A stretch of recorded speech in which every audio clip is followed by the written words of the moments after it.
Library. This is our first in a series of these we'll be doing across the state this spring ahead of the 2020 elections. It's great to be here in Baltimore and District 7 for the first of these. My name is Evan Young. I'm the National Committee Man of the Maryland Young Republicans and your moderator for this evening, joined by our YR panel who will be asking the questions throughout the night. Maria Sophia, Chairman of the Maryland Young Republicans, and Darren Fernandez, Chairman of the Howard County Young Republicans.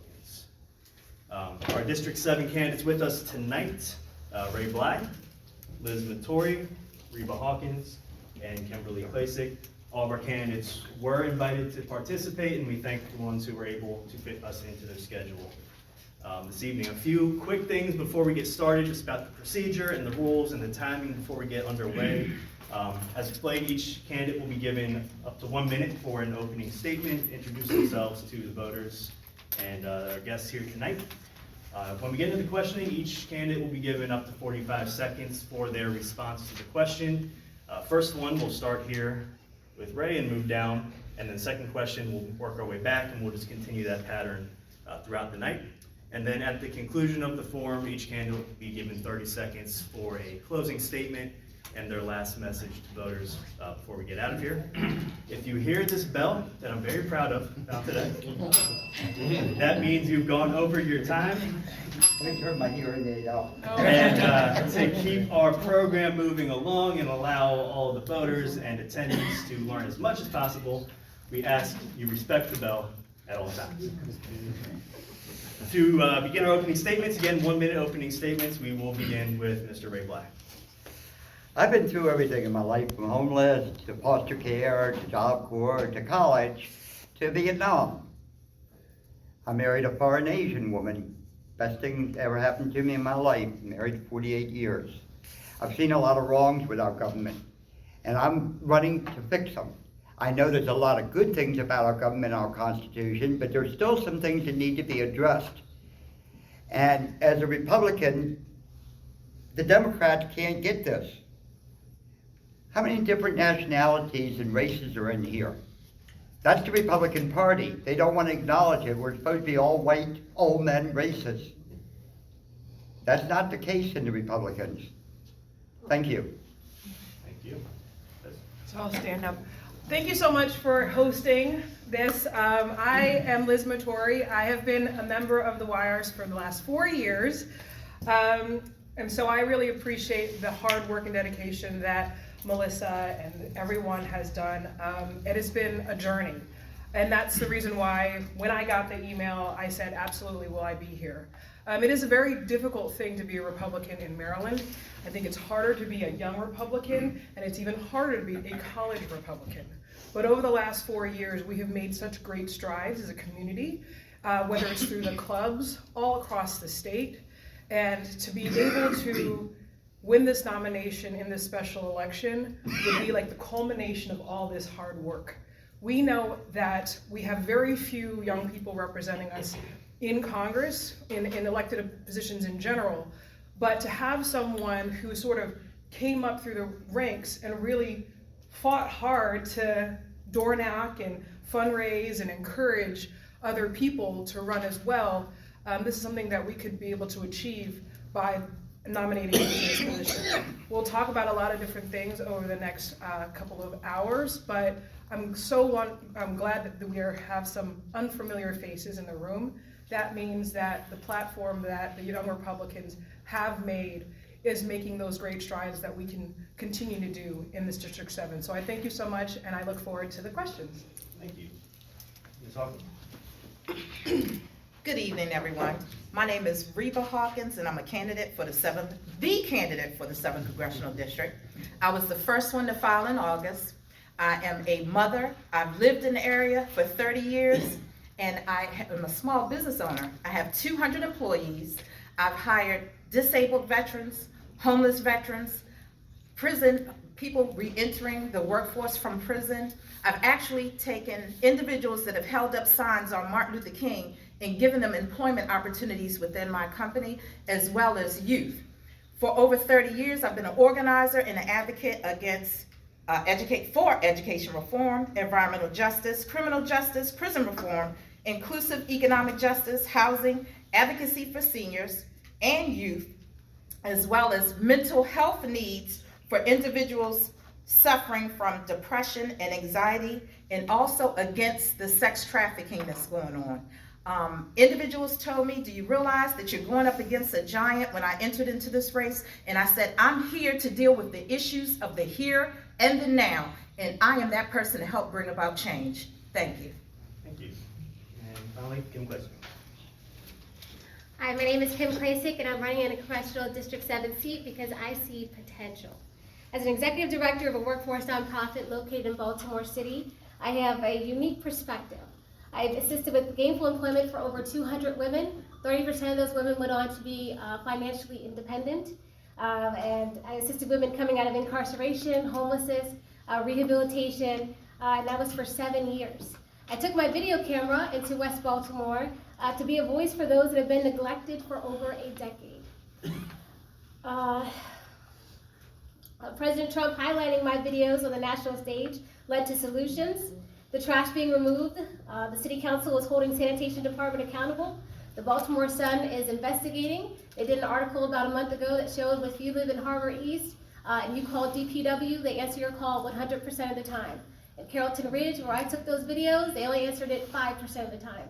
So it's not their imagination. And now the Inspector General has even opened a case citing problems within Department of Public Works. I work hard, I finish strong, and I don't give up. We have serious issues in District 7, and it's going to take an individual with a track record of getting things done. And that individual is me. Today you will hear a lot of promises, but for me, you will hear what actions I'm already taking. Just last week, I had community leaders in West Baltimore at the White House strategizing with the administration on how to move forward within the next 6 months. We don't have time for someone to get their feet wet on Capitol Hill. We need someone with the ball already rolling, and that someone is me. Thank you. All right, before we turn it over to our panel to start asking the questions, we have two that are just a simple show of hands. First of which, again, just raise your hand. There are 7 people who have filed for this office running to be the first Republican to win this office since it was reinstated before my parents were born. It will take teamwork and every last vote. So we just wanted to see by a show of hands if tonight you are committed to whoever the Republican nominee is in November, supporting that person after the primary. Wonderful, unity, I love it. And the second one has to do with a little bit about spending and debt and the budget. When President Obama left office in January 2017, his 2 terms had overseen about $8.5 trillion of debt added to our budget. Totaled over $19 trillion when he left office. Republicans, we ran on fiscal responsibility, responsible budgets, not driving up the debt. Today it stands at over $23 trillion, not exactly what Republicans have always ran on. So again, by a show of hands, we're looking to see if you will commit to voting against any spending bill, any budget that is not balanced, even if President Trump is fully on board supporting it. All right, thank you. And now to begin our question period, I'll turn it over to our panel and our chairman, Maria Sophia. Again, we'll start with Ray and work our way down. Good evening, candidates. The first question I have for you is healthcare. So as young Republicans, we are still many decades away from retirement. Medicare spending, which accounted for over 15% of federal spending in 2019, is projected to rise to over 18% in the next 10 years. What is your plan to ensure Medicare solvency for those with an expected retirement date of 30 or more years from now? Mr. Boy? First off, the government doesn't spend 15% of its budget. They collect more than they're spending and put it in the general fund right now. Over half of Americans are getting some kind of health care from the government or free health care that's paid for by the government. I became homeless at 7 years old because of health care. We were thrown out on the street bankrupt. Back then, Republicans were for health care. Most countries in the world spend 10% of what we're spending and live longer and healthier than we. Why don't we have Medicare for all and control the outrageous expenses and get rid of these pharmaceutical lobbyists? medical lobbyists and everything else, where they're making billions of dollars off of us, and get a national health care like Republicans wanted all the way up through Nixon. And the Democrats were against. Why can't we work together to get? Thank you. So just to follow up, so Mr. Bly, just to clarify, you said you are for Medicare for all? Yes. Okay, thank you. Liz? So I'm not for Medicare for all, but that's really refreshing to know. That's one of the reasons why I love being conservative. When I first joined the Republican Party, a lot of people use these terms like rhino, conservative, Republican. I was like, whoa, I just committed like treason in my family for leaving the Democratic Party and being a Republican. I thought we were about fiscal conservatism and all that. That's the reason why you literally leave the plantation and join this wonderful party. And that's the reason why I speak about being conservative. A lot of people talk about their background. I don't talk about mine a lot. I got my MBA from the University of Maryland in 2014. I got my JD from Howard University School of Law in 2006. So that hybrid candidate that we need, the representatives that we ought to have in Congress, need that broad understanding of what we need socially, but also be able to afford it fiscally. As an MBA and as a JD from Howard Law, that is something that I want to offer, and I don't support Medicare for all. Ms. Hawkins?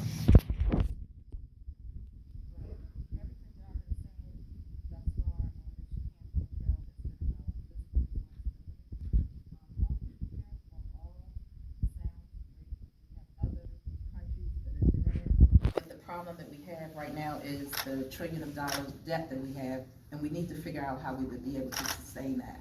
We need to actually look at the plans that we have right now and what's being offered to cover our families and to really restructuring the healthcare system so it's gonna make sense for all. But we have to look at it from using some type of fiscal responsibility. So I'm doing my research still on that one.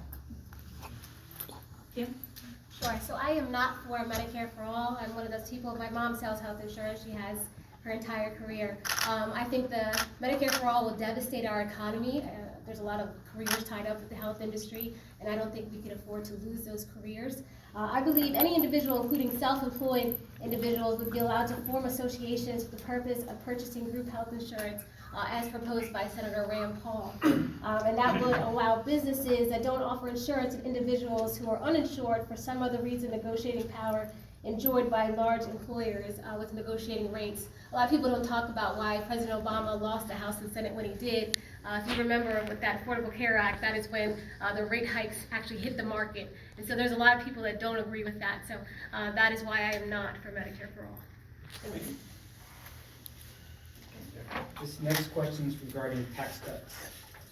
Larry Kudlow, director of the White House National Economic Council, announced that Tax Cuts 2.0 will be unveiled during President Trump's re-election campaign. If both you and President Trump win in November, you will be voting on this tax cut bill. What is the optimal top marginal tax rate for medium income households, those earning $60,000 in the 7th district? And we'll start with Kim. I'm sorry, I wish I was completely listening. Larry Kudlow, director of the White House National Economic Council, announced that Tax Cuts 2.0 will be unveiled during President Trump's re-election campaign. If both you and the president win in November, you will be voting on this tax cut bill.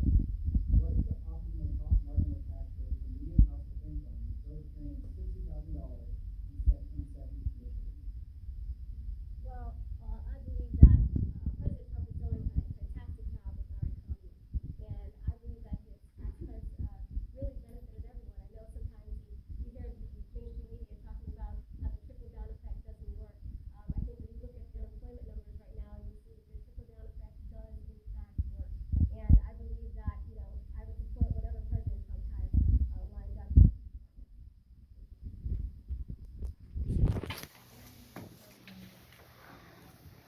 I know our tax cut that just occurred had some challenges with the salt tax being taken out. I can't necessarily state which way, one way or another at this particular point in time. I would definitely need to do an assessment and to actually review everything, doing my due diligence, so I can make sure that it would be most beneficial for my district. So that's the best thing that I would do. So I don't think we can say a number. I think that's one of those things where it's pretty much arbitrary. We have to have more information. But I would like to consider the flat tax. I know that a lot of people have spoken about that, and we have to really be revolutionary now. Whether it's $60,000, $160,000, our middle class echelon is suffering across the board. You know, it used to be where you had one, you know, sorry, I'm getting confused with the fidgeting.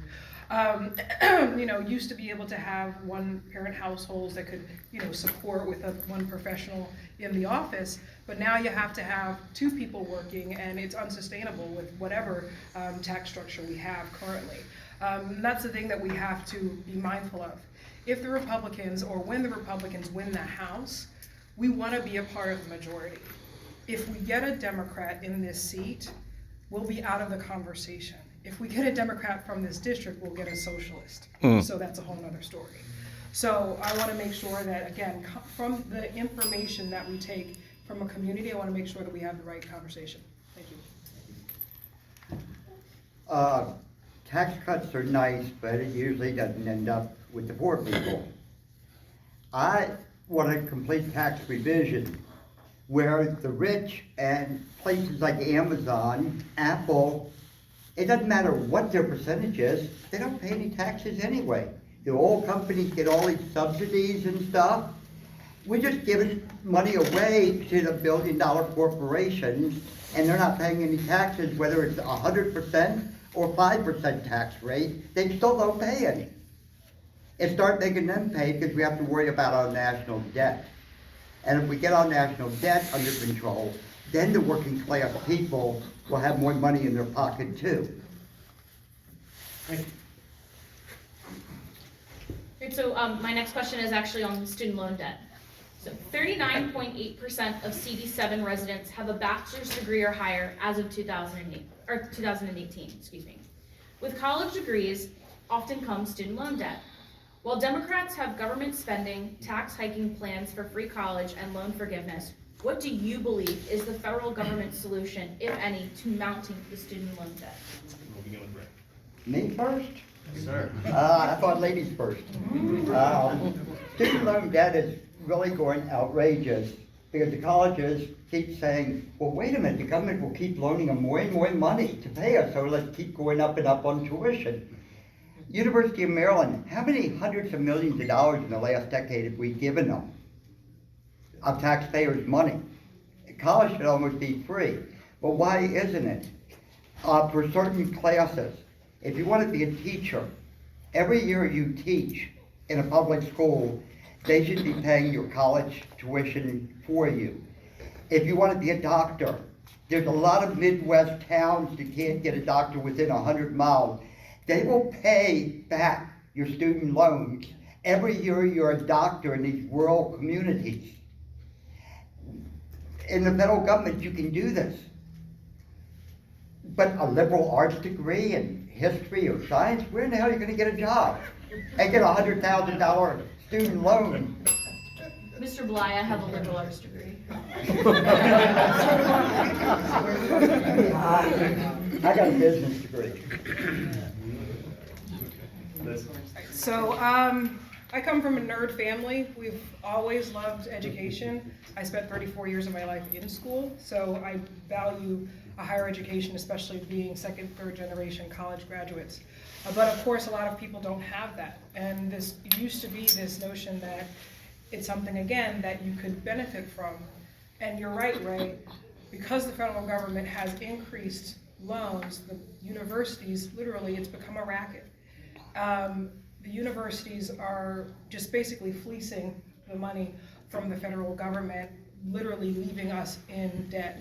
I finished law school in 2006, so I'm a part of the lost generation of lawyers. A lot of my colleagues went straight to document review. I went to nonprofit fundraising. So ever since pretty much 9/11, really, our generation has now just been getting out of that work, and student loans is just another thing. The benefit of the Trump administration and the economy is that we're finally revamping, we're ramping back up to what we should have been, quite frankly, 15 years ago. So again, that's something that we should definitely highlight. You're welcome. Oh, the student loan debt. I have a number of friends that actually took out student loans many, many moons ago, and they're still paying for it. It's something that we definitely have to address. We have a lot of young professionals that have graduated from college, and it looks like their student debt or loan is larger than what their starting incomes are right now. So it's stifling a lot of potential of what we have. We've also had programs back in the day in which you could actually volunteer and get a certain amount of the student loan debt wiped off. We definitely need to go and revisit some of those programs that we did before, because there is a problem. We need to definitely restructure that. Thank you. So student loan debt, I think you said 38% in District 7. That's not a lot of people. I myself, I have an older brother who's a chemical engineer. He loves school. I went to Bowie State University for a year and I dropped out because I did not like school and I'd rather go to work, and that's the reality for some people. So I think vocational school is definitely needed, but I know lots of people that ended up paying off their student loan debt eventually. So it can happen. I don't know if it should be on everyone else's bill just because someone decides to go to school for 40 years. But I do think, we can take a look at it, but we look at things like Senator Warren. I mean, when she was a professor in college, she made millions of dollars. How do you think she made millions of dollars? Through what students paid to go there. So if Democrats want to do something about student loan debt, perhaps we can take a look at what some professors are making. I think Biden also collected millions of dollars, so thank you. Thank you. So we'll start with Liz. We'll start. Kim. Kim. Snaking. Snaken. So the question is, what is the first bill you'll draft as a member of Congress, and how, assuming you are serving in a still divisive environment, will you make sure it passes both houses and is signed by the president, whichever party that president may be a part of? Well, I am a big advocate for term limits. I don't think you should be sitting in Congress or in Capitol Hill until you die. But I also believe fully in having oral contraceptive birth control over the counter. 35 countries currently has it. 11 countries were able to do it, where they make sure these women actually got their pelvic exams and they were able to do it. I mean, right now we hope that women don't get to that fork in the road and choose abortion over keeping their child, but I'm not for thoughts and prayers. I think we can actually take action. I know many young women right now are taking the Plan B pill, which is over the counter, as birth control. They're actually taking it every month, and that is sad. They shouldn't be doing anything like that. So I would push for that, and I know there's lots of Democrats that are already on board. So to me, that is less government, and that is a bill that we can all pass together. Thank you. Well, for me, my passion would be the seniors, and my passion are definitely the youth. But right now, I would definitely create some type of legislation to actually go after the individuals that are scam artists, that are defrauding millions of our seniors in their golden ages, causing them to have their identities stolen, savings, their property, and their personal records. I believe that we need to have a special federal interaction operation with the permanent task force to actually crush the scam artists. And we must have harsh sentencing with international reach if necessary, so that such a law would make it a federal crime for anyone to attempt to defraud persons above the age of 60 using a phone, the mail, internet, or by direct contact. This law would provide for helping existing victims repair their lives. And I believe that from both sides of the table, we both have, or a lot of us have senior family members that have been victims. We know somebody that we can reach out to right now and touch that has been a victim. So that is a strong passion of mine. So I would not support over-the-counter birth control because, again, people don't know the history over the last 100 years of what birth control was made. Birth control literally was made to be a paternalistic tool for women to stay in the workforce, to decouple us from being mothers